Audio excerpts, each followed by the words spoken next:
presentation of AIT.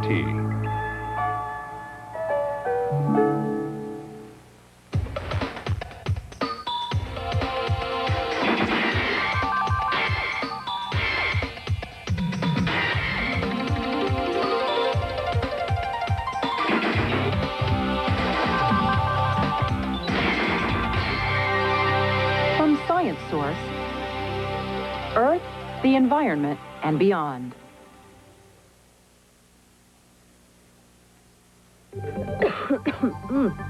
I can hardly breathe. Just think, you won't have to put up with it once you get home. I wonder, What do you mean? well, where does all this stuff go? I mean, it doesn't just disappear. The advance of civilization has brought great improvements to our lives. In industrialized countries, people enjoy central heating, lights 24 hours a day, machines that do the work for us, and faster and more efficient transportation systems.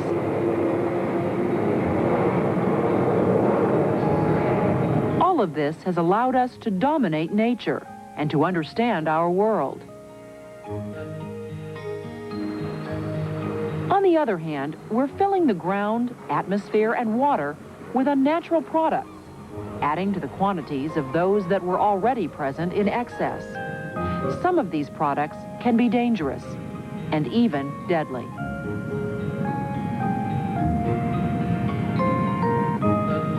Due to the danger of their radioactive residues, nuclear power plants are subjected to very stringent controls.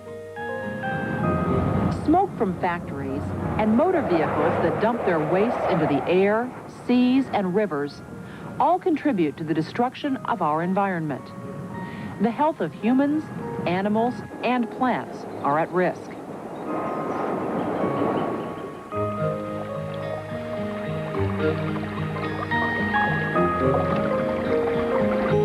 Another consequence of pollution is that available quantities of natural resources, such as water and minerals, are being seriously depleted.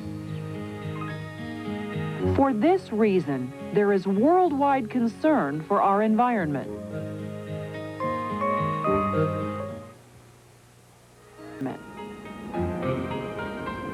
There are, for example, animals that live exclusively on the manure of other animals.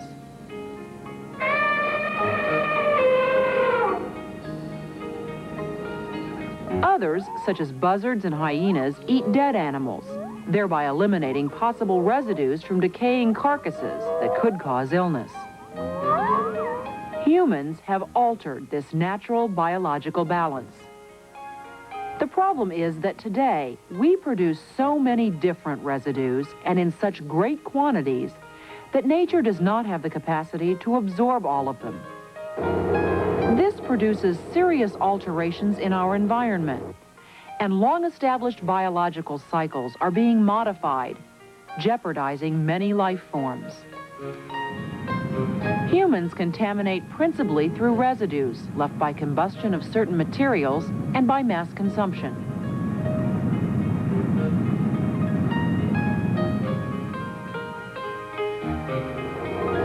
Our heavily industrialized and populated world presents us and our environment with difficult challenges.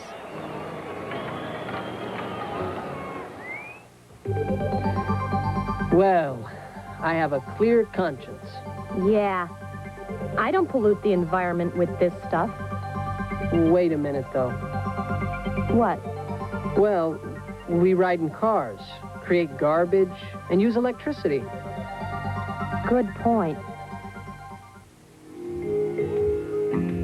Of all the waste products we generate, a significant proportion comes from factories and coal or oil-fired power plants. They burn huge quantities of fuel to produce useful products.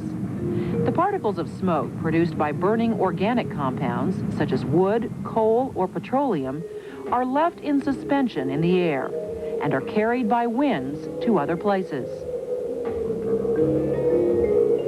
These particles are often washed out of the sky by rain, many miles away from where they were originally emitted.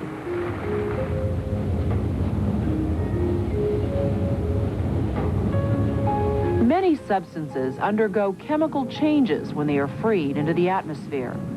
For example, sulfur dioxide, which certain industries emit, combines in the air with water vapor and becomes sulfuric acid. Later, rain carrying the diluted sulfuric acid falls, sometimes at great distances from where the gas was first released into the atmosphere.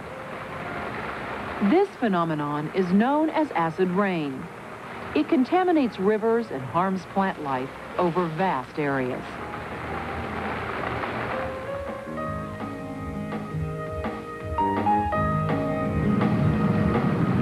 Industry contaminates not only by burning fuels.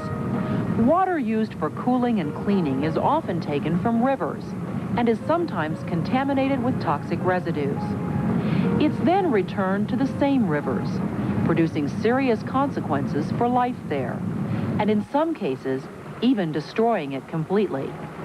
Finally, rivers discharge many of these residues into the sea. Though part of the residues are absorbed, other heavy toxic elements such as cadmium and mercury can't be absorbed. Therefore, it's extremely important to recycle sewage water to protect our waterways from toxic substances that could alter them forever. A form of pollution also occurs when industry uses river water for cooling and returns heated water to the source. The hot water contains less oxygen and can suffocate river and sea life.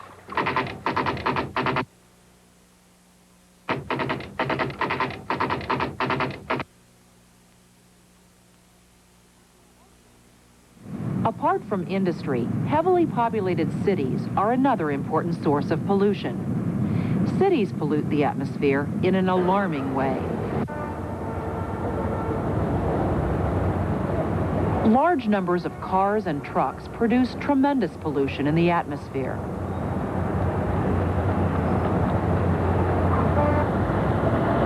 This pollution, in the form of gaseous exhaust particles, combines with water vapor and falls with the rain.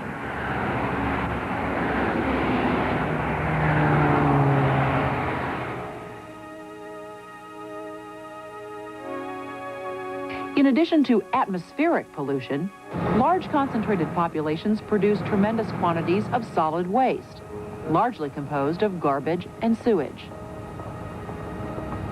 Garbage in the form of wood, cloth, and paper is safely decomposed by nature. However, a growing percentage of domestic garbage is made up of non-biodegradable, inorganic materials, like plastic, glass, or metal. These products need special treatment to eliminate or recycle them.